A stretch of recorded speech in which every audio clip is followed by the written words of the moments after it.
नमस्कार, बहुत स्वागत है आप सभी का। आप सभी देख रहे हैं एनएमएफ न्यूज का खास कार्यक्रम ग्लोबल चश्मा। मैं हूं आपके साथ चेतन पाठक। मेरे साथ बहुत खास मेहमान निपुण जी हैं, विदेश मामलों के जानकार हैं, शिक्षाविद हैं, लेखक हैं। बहुत स्वागत है निपुण जी आपका हमारे खास कार्यक्रम ग्लोबल चश्मा में। आज हम बात करेंगे जस्टिन ट्रूडो, जो कि खालिस्तानी प्रेमी हैं, कनाडा के प्रधानमंत्री हैं और इन दिनों खालिस्तान की आवाजों के नीचे अपनी सोच को दबाए बैठे हैं, भारत से पंगा ले रहे हैं, भारत की तरफ आंख उठाने की कोशिश भी कर रहे हैं, गलत नियत से भी देख रहे हैं, गलत बयानबाजियां भी कर रहे हैं, लेकिन अपने ही जाल में अब फंसते हुए नजर आ रहे हैं। क्योंकि जिस तरीके का बयान निज्जर हत्याकांड में उन्होंने भारत के खिलाफ दिया, अब वो उसी में फंस गए हैं।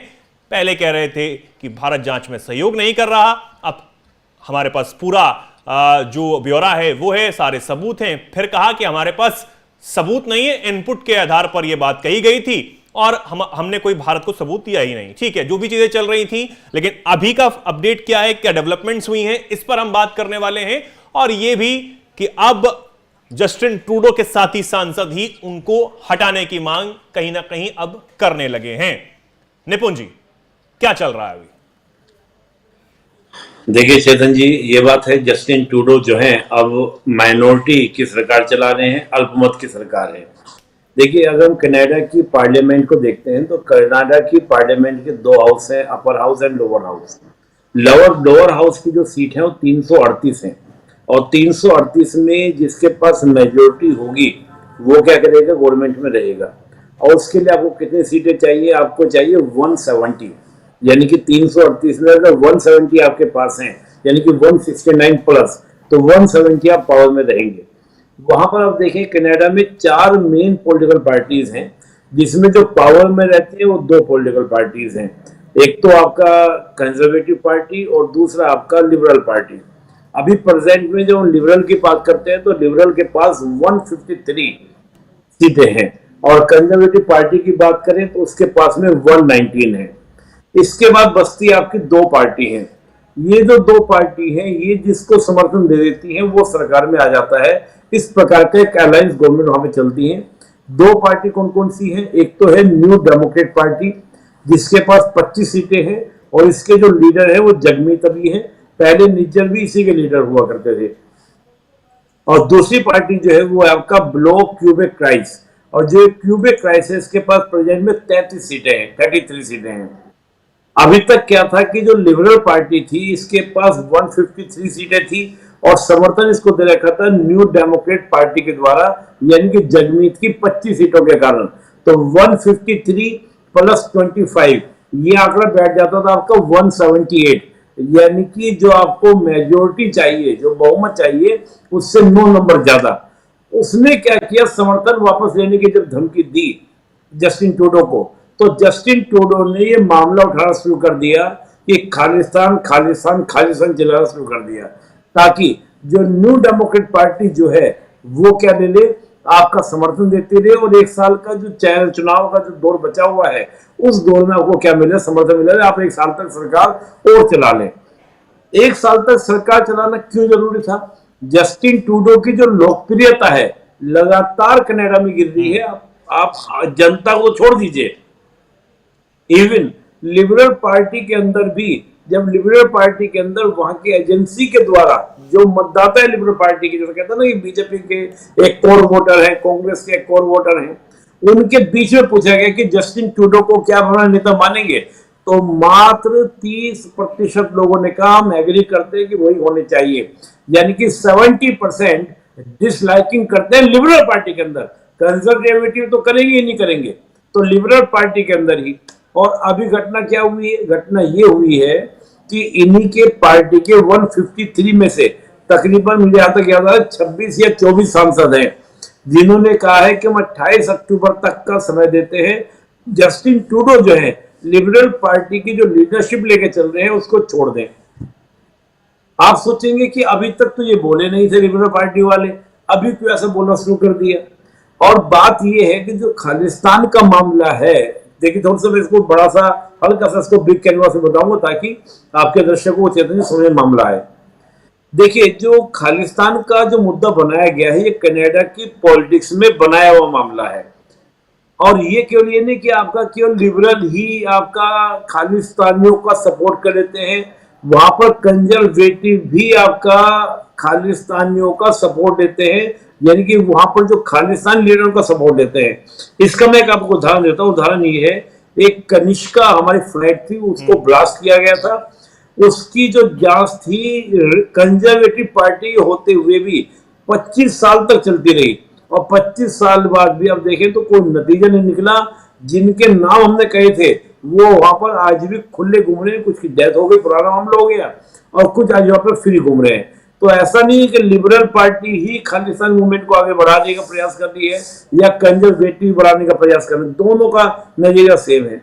लेकिन दिक्कत ये हुई कि जस्टिन ट्रूडो ने भारत पे एलिगेशन लगा दिया, और एलिगेशन लगाने के पास में आपके पास में कोई ठोस प्रमाण नहीं है, आपने हवाबाजी कर दी। और जब आपके देश के कमीशन ने आपसे पूछा कि भाई आपने जो एलिगेशन लगाया उस एलिगेशन के आपके पास सबूत हैं, ट्रूडो ने कहा कि नहीं, मुझे सिक्योरिटी का या मेरे जो इंटेलिजेंस का इनपुट मिला तो उसी आधार पर मैंने लगा दिया, मेरे अंदर कोई बुरी भावना नहीं थी। हमने G20 की समिट का वेट तक किया, G20 समिट का वेट तक किया। और कमाल की बात किया, कल एक रिपोर्ट और आई है, रिपोर्ट आई है एक एजेंसी की, ग्लोबल एंड मेल एक एजेंसी है, उसने एक रिपोर्ट ये दी है कि उन्होंने जब पब्लिक डायस में आकर बात की कि भारत का ये रोल है, भारत ने ये किया, भारत ने ये किया, उससे पहले ही कनाडा के एनएसए और इनके विदेश मंत्रालय के जो उप मंत्री थे, जैसे आपके डिप्टी मिनिस्टर जो थे,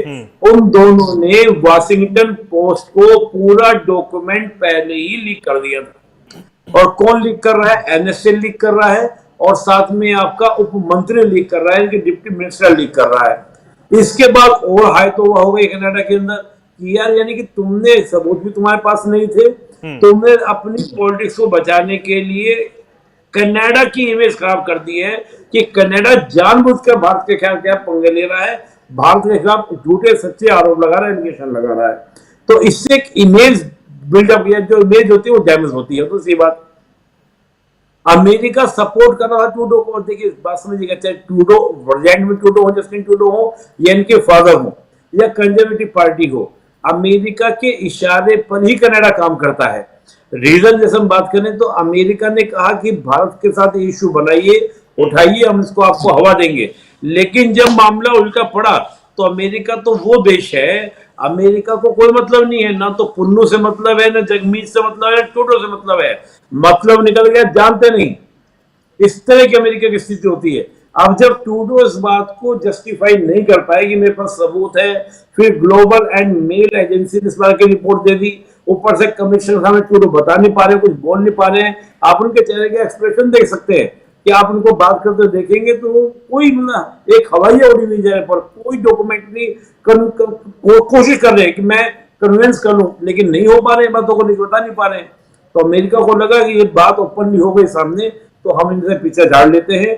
तो अब लिबरल पार्टी के सांसदों ने ही कनाडा के जो जस्टिन ट्रूडो को कह दिया कि आप पार्टी से हो या बाहर निकल जाइए, 28 अक्टूबर रिजाइन कर दीजिए, नहीं तो हम खुद रिजाइन कराकर सरकार गिरा देंगे। और जस्टिन ट्रूडो जो 1 साल का समय चाह रहे थे, उनकी कोशिश ये थी कि मैं कुछ नए मुद्दे गरमाकर अपनी इंटरनेशनल इमेज बनाऊंगा। इंटरनेशनल इमेज क्या बनाऊंगा कि जिस देश को आज पूरी दुनिया जो है आधे हाथों ले ली है, हाथों में ले ली है कि भाई तुम फिलिस्तीन से भी बात करो, इसराइल से भी बात करो, तुम रूस से भी बात करो, यूक्रेन से बात करो, ऐसे देश को ना तो अमेरिका रोक पा रहा है ना चीन रोक पा रहा है, उसे मैंने रोक के दिखा दिया। मेरी क्या इमेज है? I am a macho man. वो कहते हैं मैं एकदम मार्चो मैन की तरह हूं, मैं एकदम लोहा ले सकता हूं किसी भी देश से, भारत ही क्यों ना हो। एक तो वो, और जो उनकी डोमेस्टिक पॉलिटिक्स, ताकि जो खालिस्तानी है वो हमारे समर्थन में खड़े हो जाए और हमको सपोर्ट करें, ताकि अगली बार मैं फिर पावर में आ जाऊं। वो उसके लिए 1 साल का समय चाहिए था उनको, लेकिन मुझे नहीं लगता कि जिस प्रकार का मैटर हुआ है वो 1 साल का समय मिलेगा। जस्टिन ट्रूडो बाबा। भारत भी, हालांकि सामने से जो प्रतिक्रियाएं सामने आ रही हैं विदेश मंत्रालय की तरफ से, वो हम सब देख रहे हैं, हम जानते भी, और हम दर्शकों तक वो तमाम जो खबरें हैं वो लगातार पहुंचा भी रहे हैं कि किस तरीके से मुंह तोड़ जवाब विदेश मंत्रालय की तरफ से दिया जा रहा है, चाहे वो जस्टिन ट्रूडो को हो, कनाडा सरकार को हो, उनके प्रशासन को, जो मनगढ़ंत आरोप भारत पर लगाए जा रहे हैं। लेकिन क्या पीछे के रास्ते से भी कोई गेम किया जा रहा है कि खालिस्तानी को फायर बैक कराने में जस्टिन ट्रूडो के ऊपर? क्योंकि जस्टिन ट्रूडो अब तो ये समझ रहे होंगे ना, अब तो ना कहीं वो जाग गए होंगे कि भाई मैंने क्या कर दिया है, मैंने अपनी फॉरेन पॉलिसीज खराब कर दी हैं, आगे आने वाले समय मेरी कुर्सी में वापस आऊंगा नहीं आऊंगा अब तो मुझे यह भी साफ नहीं है, मेरे साथी सांसद मेरे साथ नहीं रहे हैं, तो मैं क्या कर रहा था? भारत का कोई रोल? हाँ देखिए क्या होता है ना, भारत का रोल भी होगा निश्चित रूप से। देखिए पहले क्या था, आप देखें तो वहां पे करीब आपका 20 लाख की आबादी भारतीय मूल की आबादी है, जिसमें करीब देखेंगे तो 5 से 6 लाख जो है वहां पे सिख कम्युनिटी वहां पर है, और उसमें आप देखेंगे तो मुट्ठी भर नेता हैं जो खालिस्तान की बात करते हैं। तो एक बड़ा नंबर ज्यादा सिख सांसद वहां पे। हाँ नहीं, वो तो जस्टिन ट्रूडो का कहना ये था कि माइनॉरिटीज को लेके चलते हैं, उन्होंने बोला। लेकिन है क्या कि जो खालिस्तानी है, ऐसा नहीं कि सारी सिख कम्युनिटी वहां पे जाके बैठकर वो खालिस्तान की बात करती है। आप बहुत सारे विजुअल देख सकते हैं, जब ये इंडिया एम्बेसी के सामने जाके खालिस्तानी हंगामा करते हैं तो अब बहुत सारे सिख कम्युनिटी के लोग ही इंडियन फ्लैग लेके पहुंच जाते हैं इनके सामने प्रोटेस्ट करने के लिए। खालिस्तानियों की स्थिति आज ऐसी है कि जब ये चुनाव लड़े, पंजाब में एक दो को छोड़ दीजिए आप, पंजाब की विधानसभा इनकी जमानतें जब्त हो गई पंजाब के अंदर भी। तो ऐसा नहीं कि सारी कम्युनिटी, तो वहां पर बहुत बड़ी कम्युनिटी आज जो है, जिसमें गुजराती भी हैं, जिसमें आपके पंजाब से भी और लोग हैं, अदर कम्युनिटी से भी आप और लोग हैं, वो सब भारत के समर्थन में। तो एक वो भी एक प्लानिंग भारत सरकार की ओर से हो सकती है। और एक बड़ी इंटरेस्टिंग बात थी, आपने इस पूरे प्रकरण में बात देखी, भारत ने कभी ये नहीं कहा कनाडा। भारत लगातार ये बोलता रहा, विदेश मंत्रालय को देखेंगे, हमारे प्रवक्ता को देखेंगे कि केवल एक व्यक्ति जस्टिन ट्रूडो ये कर रहा है, जस्टिन ट्रूडो ये कर रहे हैं, जस्टिन ट्रूडो गवर्नमेंट ने इस स्थिति को बना दिया है। तो उसने जो हमें टारगेट किया जस्टिन ट्रूडो को, तो वहां भी गवर्नमेंट को लगा, वहां के लोगों को लगा कि एक ऐसा देश जो एक ग्लोबली इंपैक्ट आज रखता है, जो एक बड़ा मार्केट है, 5वें नंबर की इकोनॉमी है, जिसके साथ दुनिया व्यापार कर रही है, फ्री ट्रेड कर रही है, उसके बाद आप संबंध खराब इसलिए कर देना चाहते हैं कि भविष्य में संबंध बना ही ना पाए। अब ट्रूडो से मिस्टेक क्यों हुई? देखिए ट्रूडो से मिस्टेक इसलिए हुई कि ट्रूडो ये बात जान चुके थे कि मेरी एक इंटरनल, हम बात करें देश के अंदर जो एक इमेज है वो डैमेज हो चुकी है। मैं देखो वैसी बात कर रहा हूं जैसे बेंजामिन नेतन्याहू की इमेज, एक समय ऐसा लगने लगा था आज से 5 महीने पहले कि बेंजामिन नेतन्याहू की जो एक इमेज थी वो इजराइल में भी डैमेज होने लगी थी। लेकिन जिस प्रकार से हिजबुल्लाह ने एक्शन लिया, ईरान ने एक्शन लिया इजराइल के ऊपर, और फिर हिजबुल्लाह ने इजराइल के पीएम के आवास पर क्या क्या ड्रोन भेजा, उन सब ने क्या किया, इजराइल के पीएम की जो एक इमेज थी जो डाउन हो रही थी, वो आपकी क्या कर दी, इंप्रूव कर दी। इजराइल के पीएम जिस प्रकार से ईरान को लेकर वीडियो बनाते हैं, हिजबुल्लाह को, लेबनान को लेकर वीडियो बनाते हैं, क्या वहां पे कूप कर दिए, परिवर्तन कर दीजिए। तो बेंजामिन ने अपनी इमेज को बिल्डअप कर लिया, लेकिन जस्टिन ट्रूडो को अपनी इमेज को बिल्डिंग करने का मौका ही नहीं मिल पाया। उन्होंने कोशिश तो की कि मैं एक बोल्ड स्टेप ले लेता हूं ताकि मैं फ्रंट पे आके खेलूं और हो सकता है मेरी इमेज बिल्डअप हो जाए। लेकिन दिक्कत क्या हुई, इधर एक पीस माइंडेड कंट्री था जिसने शांतिपूर्ण तरीके से प्रतिक्रिया देते हुए स्ट्रांगली प्रतिक्रिया दी और एक पीसफुली प्रतिक्रिया दी। उसका परिणाम कहते ना कि चोट धीरे से दो लेकिन असरदार हो, वो स्थिति हमारी थी, हमने उस स्थिति से काम और किया। उसमें जिस तरीके से आपने इजराइल और हिजबुल्लाह और हमास का जिक्र किया, उसमें हमें देखने को मिला कि किस तरीके से 7 अक्टूबर 2023 को इजराइल की सीमा में घुसकर जो हमला हमास की तरफ से किया गया। हालांकि बेंजामिन नेतन्याहू की जो पॉपुलैरिटी थी वो जरूर नीचे जा रही थी, कई उनके खिलाफ भी आवाजें बुलंद होने लगी थी, लेकिन ये सब देखने के बाद जो आवाजें हैं वो धीमे धीमे नीचे चली गई और उसके बाद लगा कि हमारा नेता तो हमारी सुरक्षा के लिए काम कर रहा है ना, और किसी की सुरक्षा के लिए काम तो कर नहीं रहा।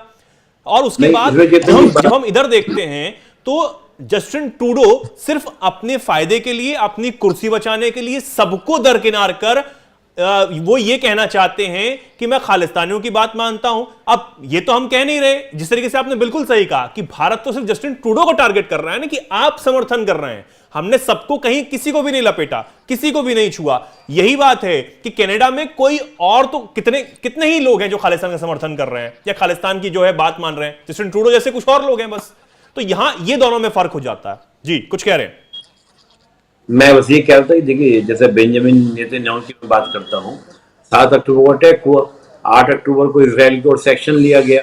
और एक्शन लेने जब बहुत बड़ी संख्या में फिलिस्तीनी मारे जाने लगे और पूरा इंटरनेशनल प्रतिक्रिया यूरोप के कई देश फिलिस्तीन को मान्यता देने लगे, तो हुआ यह था कि इजराइल में बेंजामिन नेतन्याहू की सरकार के अगेंस्ट प्रोटेस्ट होने स्टार्ट हो गए थे कि आप हटो आप हटो आप हटो। लेकिन उसके बाद जिस प्रकार से हिजबुल्लाह ने इजराइल के ऊपर अटैक किया, उसके बाद ईरान ने अटैक कर दिया, फिर आपका बेंजामिन के घर के ऊपर अटैक हुआ, इन सब ने क्या किया कि जो बेंजामिन नेतन्याहू का कोर्स था कि मैं अपनी सिक्योरिटी के लिए लोगों की सिक्योरिटी लड़ रहा हूँ, वो मजबूत हुआ और आज का प्रोटेस्ट शांत है। विपक्ष का एक भी नेता नहीं है जो आज इजराइल में बेंजामिन नेतन्याहू के अगेंस्ट कोई बात कर रहा हो। वहां बंधक को छुड़ाना तो चाह रहे हैं, लेकिन पहले तो जो बंधक के परिवार वाले थे वो एकदम अग्रेसिव हो गए थे एकदम बेंजामिन नेतन्याहू के ऊपर। यहाँ तक कि जो उनकी मीटिंगें होती थी उसमें कहा सुनी और बहुत ही, मैंने कहता ना, कॉपी किताब फाइलें तक फेंक दी गई थी। ये स्थिति मेरी हमारे सामने आ रही थी, लेकिन उन्होंने मजबूती से किया। पर कनाडा के जस्टिन ट्रूडो ने बहुत ही, मतलब कैथलिक है जस्टिन ट्रूडो और बेंजामिन नेतन्याहू की अगर हम लीडरशिप की बात करें तो बेंजामिन नेतन्याहू का सामना हो रहा था कट्टरपंथियों से जो अग्रेसिव मोड में रहते हैं।